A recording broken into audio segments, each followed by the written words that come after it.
Warhammer 40K, the hobby, the lifestyle.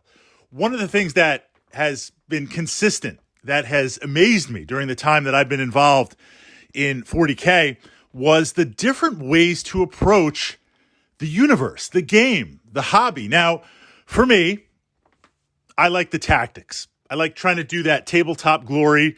I like immersing myself in the narrative, looking at some of the historical Black Library narratives, battles, and trying to recreate that. Really, really big games. But for some of us out there, it's build and paint. I have a great 40K friend.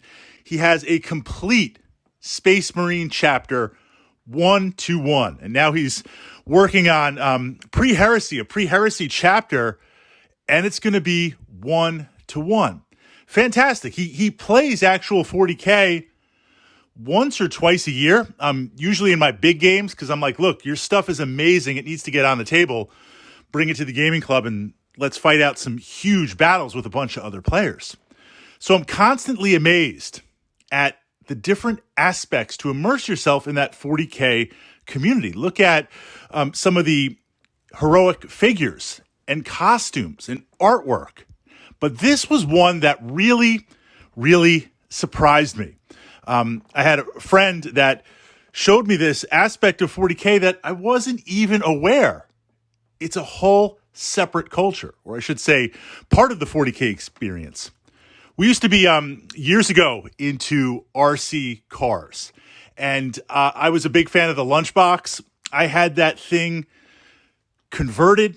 I had that thing with amazing, amazing motors, the Dynagold, everything.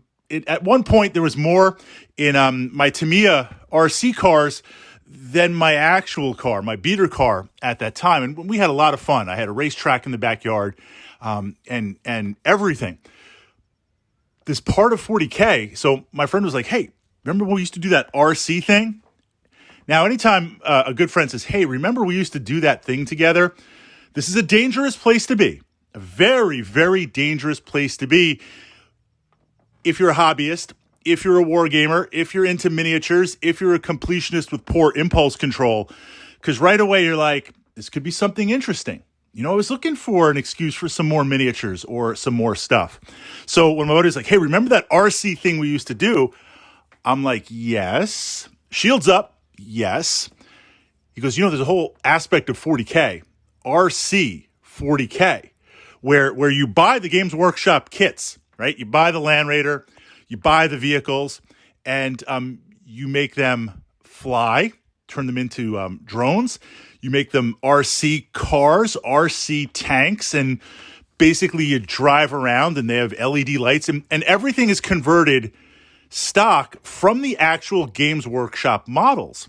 So when these things are powered off or they're sitting on your shelf, they just look like another GW 40K model. But they're RC controlled. And it was absolutely crazy, of course, not only with moving them, but just the guns move, the turret turns, it's got LED lights, some of them had sound effects, some of them were flying around like drones, and I'm like, whoa, you know, is this just like a one-off thing? Then you dig and dive deeper, and you find out there is a whole group of 40K enthusiasts that is their only focus. Yes, they might play the game. Yes, they might enjoy other aspects. But that is the entry point to 40K for them, converting these kits into RC or controllable components. Turning it over to my fellow 40K enthusiasts. Again and again, I'm just amazed by the scope of this hobby, kind of taking the grimdark, taking that narrative and taking it in directions that I'm sure Games Workshop not only never intended, but never could even see. So in your own 40K community, that own 40K area, what are some of those aspects of 40K that you see that are outside of the like build, paint, and collect and just play the war game?